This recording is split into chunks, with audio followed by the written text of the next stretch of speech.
Ladies and gentlemen, this is the beginning of part 2 of the Ark of the Covenant by Michael Fazio, and a brief synopsis is we just discussed the radiance that sets over the top of the plateau of the Great Pyramid inside the small triangle, which is the apex of the Great Pyramid.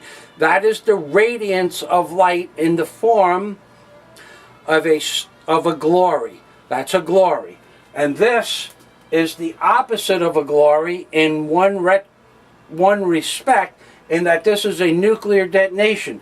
So in fact, the glory gives light, but a nuclear detonation, even though the sun is a controlled nuclear detonation, a nuclear detonation on this plane of existence, aka planet Earth, represents death.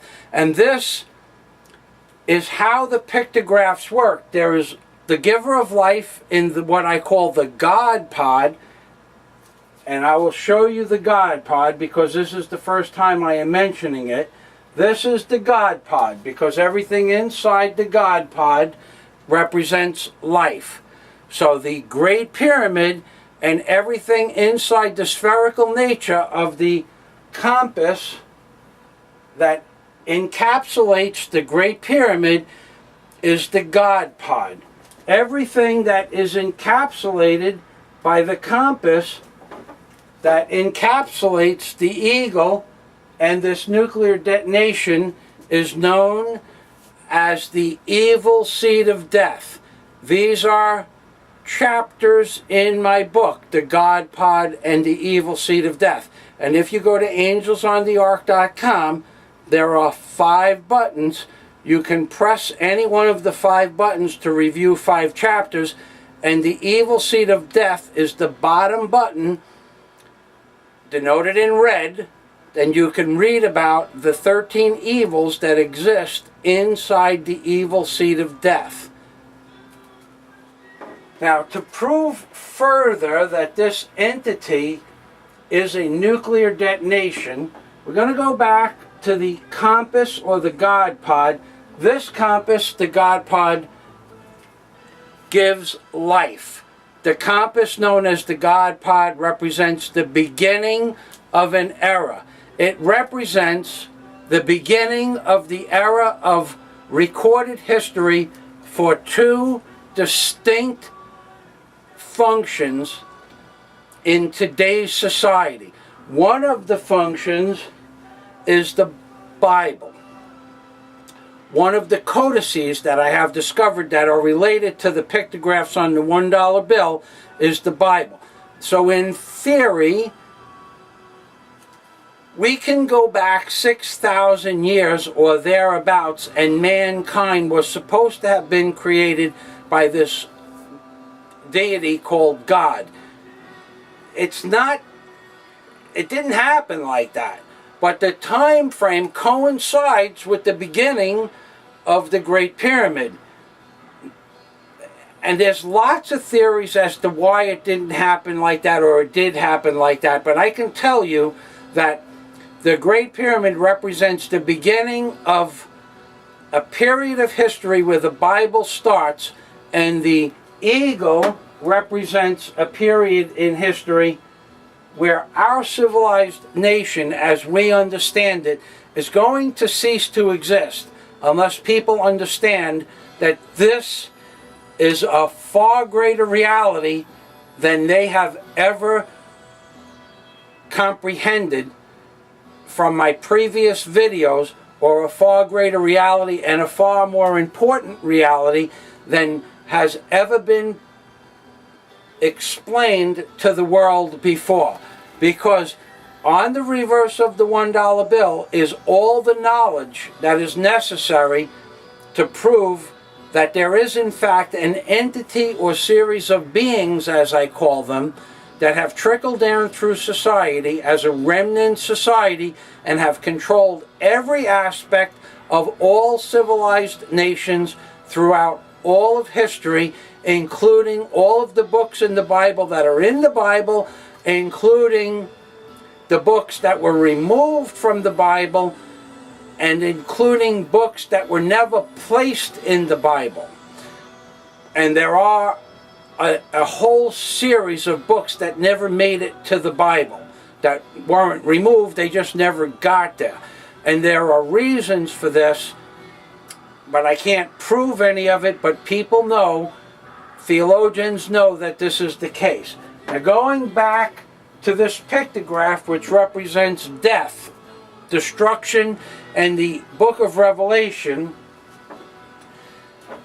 in our time, in a video called Obama is One of Many Antichrists, 2 Nukes, that I published on May 22nd of 2010, I predicted that there would be 2 nuclear catastrophes because the way I interpreted this pictograph and the words in the Bible, in the book of Revelation, told me through my interpolation of the words in the Bible and this pictograph that there would be 2 nuclear detonations towards the end of times, and I also interpolated that Obama would be the cause of this, and that is why I have Obama is One of Many Antichrists, 2 Nukes as a video. That is why I made that prophetic video, to prove that all of this was going to take place. So this is the nuclear energy or detonation that represents to a large degree what occurred in Fukushima on March 11th of 2011. However, everything inside this compass, everything that is encapsulated inside this compass, has to do with death. The arrows are something that is utilized by mankind to kill creatures, men, animals, flying birds, mammals, or fish, amphibious. The arrows are used to kill. In order to shoot the arrows, you would need a bow.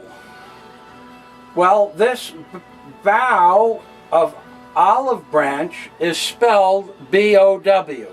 So in theory, you have a bow or a bow and arrows. So you have a bow and arrows.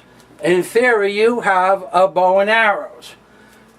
The eagle is a killing machine that is denoted in any encyclopedia on earth, that which attacks its victims from the rear, and this eagle is a killing machine, a warlike machine, which suits the American symbolism perfectly because we are the most warlike nation on earth.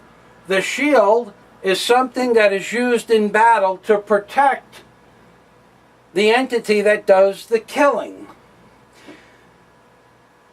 This bow and arrows is the first methodology that could have been used to do killing at or around the beginning of 1776.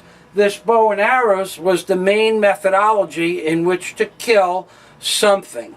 However, in today's world, nuclear radiation is going to be what is going to kill the mass of people on this planet, because once the catastrophes start to occur and the nuclear power plants are abandoned or they are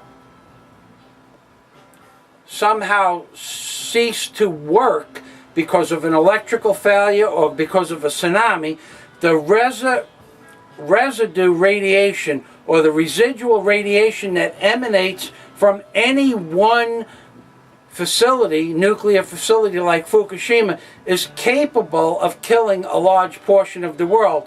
And we have 160 nuclear reactors similar to that of Fukushima. We don't stand a chance above ground. So this nuclear detonation that exists over the eagle's head is the representation of the methodology in which they are going to use to kill the people of this planet. Now, to go one step further about what is considered nothing but death inside this compass, everything encapsulated inside the compass, I have repeatedly said that throughout my book that in order to see the devil, one has to turn the devil upside down in order to see the devil. So we're going to turn the eagle upside down, and then I'm going to show you what the eagle looks like when he is inverted upside down. He looks like an Indian war chief. This is the headdress at the top. Right above my two fingers is the headdress. Then he has on his breastplate, which is also a representation of the breastplate that protects the chief.